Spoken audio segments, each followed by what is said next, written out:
de saúde aqui no programa. Se ligue, minuto para emagrecer bem. Com Gislene Oliveira.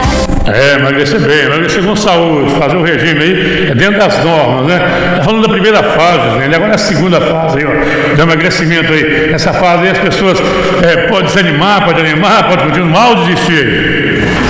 Então, Carlos, nessa segunda fase do processo de emagrecimento, acontece o que a gente chama na nutrição de termogênese adaptativa, que é onde o nosso corpo, como ele é uma máquina, né, perfeita, ele começa a se adaptar ao que a gente impõe a ele. Então, ele começa a diminuir o gasto, né, o gasto energético, para proteger esse indivíduo que está aí em um processo de emagrecimento. O processo de emagrecimento, o corpo entende que é uma agressão. Então, ele começa a se proteger para que esse indivíduo seja protegido, né? Esse corpo seja protegido.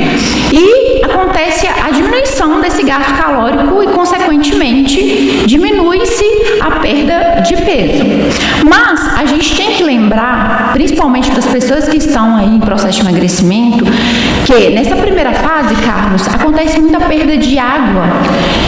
Então, por isso que a sensação de perca de peso é maior na primeira fase. Mas não é, gente, é perca de água muitas das vezes, porque as pessoas, elas tendem a ficar mais ansiosas e tendem a fazer muitas mudanças no início. E na segunda fase, o corpo vai se protegendo, então o gasto é diminuído, né? Então, essa segunda fase, as pessoas têm que ter um pouco mais de paciência, porque não está perdendo menos peso, e todo o processo de emagrecimento, a gente deve lembrar que ele é em conjunto com a mudança do estilo de vida, com mudança de hábito, com mudança de mentalidade.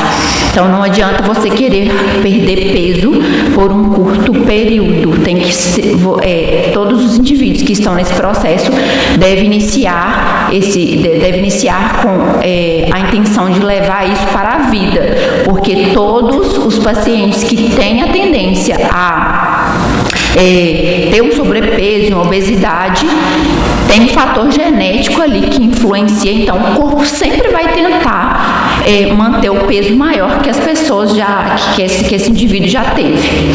Ô, Gislene, fala pra gente agora. Na terceira fase, a fome aumenta mesmo ou não? Nessa terceira fase, Carlos, a fome aumenta um pouco mais, porque mexe muito com a questão dos hormônios ali.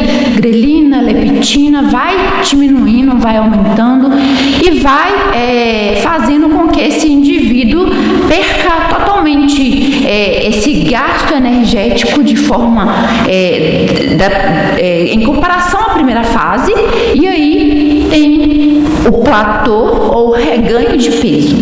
Como eu disse anteriormente, nessa fase agora o corpo ele tende a voltar ao que era antes. Por isso que é muito importante nessa terceira fase o ajuste da dieta e manter isso a longo prazo, ter a consciência que todo processo de emagrecimento a gente inicia ele não com data de fim, mas com uma intenção de manter isso como um estilo de vida mesmo. Então tem que ajustar a alimentação, tem que ter foco em saúde, tem que ter foco em qualidade de vida, imaginar que isso realmente, colocar isso na rotina como um autocuidado com a saúde, com o bem-estar. E vale tudo para emagrecer? Se você assim realmente ganha saúde, fazendo de tudo?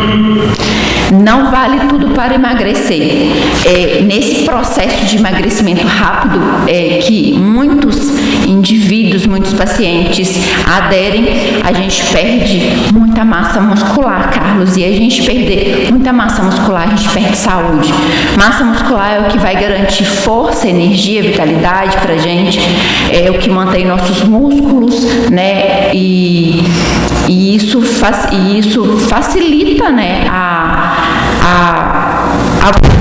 doenças e o gasto energético fica diminuído automaticamente com a perda de massa muscular. Então, não vale tudo para emagrecer.